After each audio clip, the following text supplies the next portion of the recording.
The lost continent of Atlantis, the most enigmatic mystery of all time, has captivated the imagination of people around the world for centuries. Tales of advanced technology, great wealth, and untold treasures waiting to be discovered abound. But was Atlantis just a legend? Did it really exist? And if so, what really happened to it? Was the downfall of this advanced society triggered by an accidental natural catastrophe? Or did they destroy themselves? It is not by chance that we have been so intrigued by the legends of Atlantis because, in a certain sense, our current race and civilization begin from the time of Atlantis. But where does this myth of the mysterious sunken island come from? One of the earliest and most famous mentions of Atlantis comes from the Greek philosopher Plato, around 360 BC. In two of his dialogues, Critias and Timaeus, Plato gave a detailed description of a country on a fertile land that he called Atlantis. He describes it as a vast island, which, before sinking around 10,000 years BC, was located in the Atlantic Ocean beyond the Pillars of Hercules, generally thought to refer to the Strait of Gibraltar. Plato's knowledge of Atlantis most likely came from Solon, an Athenian lawmaker and philosopher, who around 600 BC, on a trip to Egypt, learned of a great civilization that had existed 9,000 years earlier. The subject of Atlantis fascinated Plato, and it is believed that, in order to learn more, he consulted with students of Pythagoras and others familiar with the ancient mythological, historical, and geological knowledge. Undoubtedly, Plato received some of his knowledge from initiates, who were members of secret brotherhoods guarding ancient histories. These mystery schools kept wisdom from the uninitiated, ensuring the safety of knowledge during times of danger. For most of his life, Plato refrained from writing about Atlantis. Only as he neared the end of his life did he pass on his information about the sunken continent in an attempt to ensure that the lost civilization's history was preserved. For his account of Atlantis, Plato also had access to ancient records, such as those in the remarkable Library of Alexandria, which Edgar Cayce says was established by the Atlanteans in 10,300 BC. Plato's Atlantis was certainly a large island, perhaps the size of Western Europe, but by no means the size of an actual continent. According to him, it possessed an abundance of natural resources and was particularly rich in metals, including the famous and mysterious orichalcum. The capital of Atlantis was located on the south coast of the island and was connected to the sea by a huge canal. The city had a circular shape with 3 concentric rings separated by moats. The inner citadel was about 5 kilometers in diameter, but the entire walled area measured 23 kilometers, making the city about twice the size of Imperial Rome. In the central island stood the palace of the kings and the main temple of Atlantis. In Plato's words, the Atlanteans possessed such an amount of wealth as had never before been possessed by kings and rulers, and is unlikely ever to be again. The few things which the city and island itself did not provide were brought to them from foreign countries because of the greatness of their empire. Plato's most famous dialogue about Atlantis, the Critias, unfortunately survives incomplete. From another of his dialogues, The Laws, we learn that Atlantis was destroyed in a single day and night due to a catastrophic event. And this fall was followed by a long, dark age in which all the arts and sciences were lost. But can we trust Plato for his account of Atlantis? And do we know how the surface of the earth, particularly the part around the northwest coast of Africa, looked more than 12,000 years ago at the time of the supposed existence of Atlantis? Although Plato's account provides interesting information about the existence of Atlantis, it still does not give us enough data as to where exactly Atlantis was located. To learn more, we must turn to geology and oceanography, to the study of the evolution of the world's oceans. It is theorized that Atlantis was a volcanic continent located in the mid-Atlantic region and primarily connected to Europe, Africa, and North America by temporary land bridges. Atlantis had its great territorial expansion from 23 to 5.3 million years ago, when it formed an almost continuous landmass stretching from the northern Appalachian continent to the southern tip of Africa. Then, until its disappearance, Atlantis existed as two separate islands, a northern island, Ruda or Poseidonis, and a southern island, Daitya. The northern island of Poseidonis still existed as a substantial landmass until the last ice age, when it sank as a result of tectonic movements and a general rise in global sea levels. It is believed that the Azores and Madeira are some of the last parts of the Atlantic continent still above water. If we remove the waters of the ocean to see the bottom, the mid-Atlantic ridge would appear as a continuous mountain range comparable in length to the Andes and Rockies of America combined, and in height comparable to the Himalayas. Today's Azores, Madeira, Cape Verde, and the Canary Islands represent only the highest peaks of this submerged chain. Was Atlantis really located there? During the Middle Ages, most ancient texts, including Plato's Legend of Atlantis, sank into oblivion. It wasn't until the Renaissance, when people began to look back and rediscover ancient knowledge, that interest in this sunken island resurfaced. Over the past 500 years, many different theories have emerged about a continent lost in the Atlantic Ocean. But do they match the story told by Plato, or do they hide within themselves another knowledge? And do we know who the Atlanteans really were? How was their civilization created? Were aliens involved in the origin of Atlantis, as many speculate? An interesting and somewhat more esoteric hypothesis about the origin of Atlantis comes from Ishmael Perez, author of a new and very intriguing book, Our Cosmic Origin. In it, he claims that Atlantis was created by humanoid beings from the Pleiades in the fifth dimension. They managed to integrate and maintain the balance between the spiritual and material worlds, and as a result, had high technological development in harmony with the spiritual. The preceding great civilization, that of Lemuria or Mu, was highly concentrated only on the spiritual. They gradually began to lose touch with physical reality and the lower dimensions. This raised the level of consciousness on the planet, which was their mission, but without the lower dimensions being well integrated. Atlantis was the solution to connect the lower to the higher dimensions and integrate the two polarities. According to esoteric teachings and theosophy, humanity develops through 7 great evolutionary cycles called root races, which must gradually develop the collective consciousness of the planet. Each root race has physical and mental qualities completely different from those of the previous one, as well as a specific mission to follow. Atlantis was the 4th root race and the first truly human and terrestrial race. Helena Blavatsky, a Russian mystic and occultist, says that the 4th root race arose about 8 million years BC, and she called it the race of the Red Man.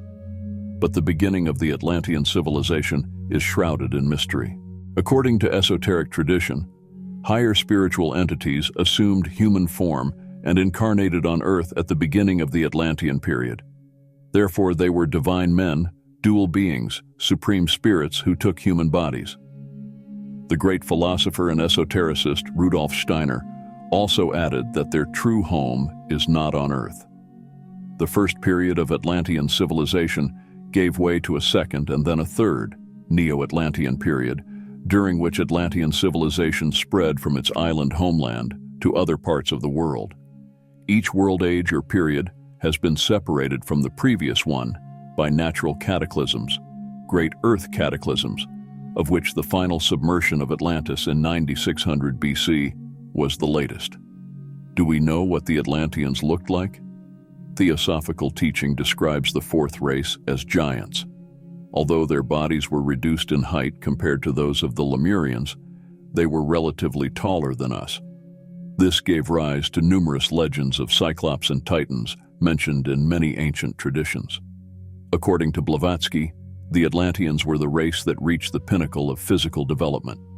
She says then came the Azanthians, the giants whose physical beauty and strength reached their culmination in accordance with evolutionary law. In principle, the Atlanteans possessed a third eye, developed during the Lemurian race, which had spiritual functions. In time, however, with the improvement of the human structure, the materiality and the corruption of mankind, the third eye gradually disappeared. Edgar Cayce, the famous psychic and healer, also talks about life in Atlantis. Most of his information relates to the last 20,000 years of the civilization's existence, but he also gives details of the early stages of development. Cayce says that people appeared on Earth in 5 places at the same time: the yellow race in the Gobi, the white in the Carpathians, the red in the Atlantic and American lands, the brown in the Andes, and the black in Africa. This happened more than 10,500,000 years ago. Based on them, we get the information that the 5 races were the sons of God mentioned in the Bible. The daughters of men with whom they made the mistake of mating were actually the original strange forms left over from the early attempts at material projection. The result was a race of hybrids. At the beginning of the Atlantean civilization, a difference arose regarding these hybrids. One group, the Children of the Law of One, wanted to keep the human race pure, but help the hybrids regain their position as God's creatures. The other group, the Sons of Belial, believed only in sensual gratification and treated hybrids as slaves. According to Cayce, Atlantis disappeared in 3 stages. The first cataclysm occurred around 50,000 BC, the second in 28,000 BC, and the third in 10,000 BC, when the last remnants of the continent sank. He also talks about the high technological level achieved by the Atlanteans. They were able to produce atomic energy, and thanks to the crystals, which Cayce calls the mighty Tuaoi stone, they possessed incredible power. This brought about their destruction, but many Atlanteans survived the last cataclysm and spread to other parts of the earth, such as Egypt and America, continuing their civilization there. But to say for sure whether Atlantis existed or not, we must turn to science. Despite the advances made by science in the 21st century, it has still not found conclusive evidence of the existence of Atlantis. This is due to the lack of historical sources. Plato's works are the only remaining written evidence. This, and the general consensus among historians and archaeologists, is that Atlantis was just a product of Plato's imagination. Some of them consider Atlantis to be a metaphorical allegory about human greed and ambition. They also believe that Plato wanted to convey a moral message through his story and warn of the dangers of moral and ethical decay. Scientists also believe that if Atlantis did exist, it would have left some trace of its existence on the bottom of the Atlantic Ocean. But no concrete evidence has been found in this regard. There are different scientific hypotheses about the possible locations of Atlantis. Some researchers believe that the lost continent may be in the Mediterranean, others in the Black Sea, and still others in the Caribbean Sea. One of the most famous hypotheses is that Atlantis is the island of Santorini in the Aegean Sea, which was destroyed by a volcanic eruption around 1600 BC. According to this theory, the island was the center of the Minoan civilization, which had high technology and was destroyed in a single night due to a volcanic explosion. According to another hypothesis, Atlantis is located in the Caribbean Sea, near the islands of Bimini, where there are underwater structures resembling roads and walls. It is also believed that Atlantis is in the Sahara Desert, where there is an ancient river system that has dried up and left behind traces of a great civilization. Despite these hypotheses, the mystery of Atlantis remains unsolved. Perhaps one day, science will find conclusive evidence of the existence of Atlantis, or perhaps it will remain forever in the realm of myth and legend. But one thing is certain: the story of Atlantis will continue to captivate people's imaginations and inspire new searches for the lost continent. Many believe that in their quest to easily enter other dimensions, the Atlanteans attempted to create a powerful interdimensional portal in the area of the Bermuda Triangle. This theory offers an explanation for the communication problems and mysterious disappearances in this region. As we know, portals are doors to other dimensions, allowing us to pass through and experience different time periods. Perhaps a lack of understanding of this powerful endeavor contributed to the downfall of the Atlanteans. similar to how the Montauk Project was abandoned when our scientists couldn't control their experiments. The Atlanteans followed the principles of sacred geometry visible in their architecture. They preferred to build their homes in round or octagonal shapes, believing that these shapes were more harmonious for the spirit and better channeled the energy of the universe. According to theosophist Scott Elliott, the temples of Atlantis were massive structures, somewhat resembling the great halls of the temples of Egypt, but built on a much larger scale. These pyramidal structures, topped with powerful quartz crystals, were believed to harness and amplify universal energy, serving as places of regeneration and recharging for those in a meditative state. To use these energy portals, the Atlanteans employed a key known as the Ankh, a tool resembling the human body made of minerals. When an initiate held the Ankh while chanting, it resonated with energy in two directions, one positive and the other negative. These energies created a neutral point that expanded and moved up and down, forming an ellipse shape, similar to the energy flow through chakras.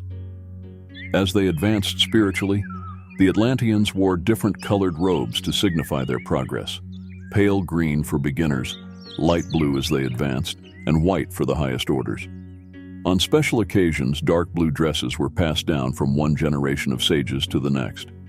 Healers wore special headbands indicating their specialties: silver for mental healing, and orichalcum for physical medicine or surgery. Orichalcum, the fabled metal of Atlantis, was a mysterious composition, described by Plato as a precious metal that sparkled like fire, possibly an alloy of gold and copper or meteoric iron. The question remains, what exactly went wrong, leading to the destruction of Atlantis? Was it a random natural cataclysm, or did the Atlanteans cause their own extinction? History shows that civilizations rise and fall in cycles, and Atlantis reportedly suffered 3 major destructions, the last of which occurred around 12,000 years ago, leading to the continent's complete end. Scientists have several theories about what might have happened 12,000 years ago. One popular hypothesis suggests that a huge shock caused the planet's axis to shift, disturbing the stability of the hot, dense liquid beneath its surface. This led to a series of catastrophic events, including volcanic eruptions and floods. But another source of devastation may lie in the thoughts and actions of the Atlanteans themselves. Their lack of attachment to the natural world and their selfish pursuits could have contributed to their downfall. Bashar, a multidimensional extraterrestrial being, claims that the final destruction of Atlantis was caused by a comet that entered the solar system. This comet's orbit crossed that of Earth twice a year for about 20 years, causing parts of it to fall and wreak havoc, especially in the North American and Atlantic regions. Eventually, a larger piece of the comet hit Earth, causing gigantic tsunami waves that obliterated Atlantis and other coastal cultures. According to Bashar, this comet was no accident, but a consequence of the declining consciousness, corruption, and division among the Atlanteans. Edgar Cayce, a renowned psychic, described the division between the children of light and the children of darkness in Atlantis. He explained that as the Atlanteans shifted their focus to technological advancements, they became vulnerable to dark alien influences, such as the draconian Martians. This led to a division and eventual conflict between those who adhered to the law of oneness and those who followed the path of Belial, the Dark Ones. The children of light, realizing that the end was near, began to prepare by moving to colonies and settling new lands. A cataclysm eventually caused Atlantis to sink, but the higher beings carried Atlantean culture to other parts of the planet. Atlantis was initially created to unite all into one, beginning as a spiritually oriented community. However, it gradually shifted into a scientific and technocratic empire, especially between 15,000 and 12,000 BC, during its last subrace. It is believed that most of the world's pyramids date from this period, used by the Atlanteans to download information from higher realms and communicate with extraterrestrial races. The balance of power shifted from compassionate relationships and harmony with nature to technological development and scientific achievement. Over time, a class society developed where the knowledgeable became extremely powerful, not always to humanity's benefit. According to Casey, the Atlanteans practiced the law of oneness for most of their history, but as they focused more on technology, they lost respect for nature and tried to control it. Natural resources became commodities for personal gain, leading to exploitation. In the Emerald Tablets, Thoth explains that in ancient Atlantis, there was both light and darkness. Some Atlanteans, proud of their knowledge and place among people, delved into forbidden practices, opening doors that should have remained closed. The original intention for Atlantis was to be a point of balance between spirit and matter, but dark forces crept in. The story, according to various sources, describes a split within one of the alien races on the planet, particularly between the Anunnaki. Marduk, the son of Enki, wanted to take control of the planet and allied with the Draconians, who had destroyed their own home on Mars. Under their influence, the leaders of Atlantis split into two groups, the children of the Law of One and the sons of Belial. Technology took a leading role in Atlantean life, causing a dehumanizing effect. People became obsessed with acquiring possessions and moved to cities where material objects were more accessible. They replaced mental tools with machines, further fragmenting their consciousness and losing respect for anything beyond the physical realm. As they separated from their creator, moral standards declined, and negative emotions like anger, greed, and envy increased. The final cataclysm that destroyed Atlantis might have been caused by a combination of a comet and failed attempts to control energy portals and the Merkaba. Some theories suggest a change in the planet's magnetic poles as a result of the comet's impact, leading to global cataclysms and the rise of water levels. After the fall of Atlantis, some higher spiritual beings survived, often referred to as the Osirian group or the White Brotherhood. Led by Osiris and Thoth, they preserved their knowledge and awaited the time when it could be shared again. Thoth, in the Emerald Tablets, recounts how he gathered the Atlanteans, loaded their wisdom onto a spaceship, and fled to the land of the children of Khem, Egypt. They established a new civilization, hiding their knowledge and waiting for the right time to share it with humanity. Can we draw a parallel between the fall of Atlantis and our modern civilization? The similarities are evident and disturbing. Just as in Atlantis, there is a lack of respect for the Earth's gifts, widespread crime, and moral decay today. Personal wealth and power are paramount, and scientific materialism reigns supreme. We risk repeating the mistakes of the past, but we have the knowledge to create a society free from greed, oppression, hatred, and violence, where technology and wisdom are in divine balance. The future is not fixed, and it is up to us to avoid the terrible fate of the Atlanteans.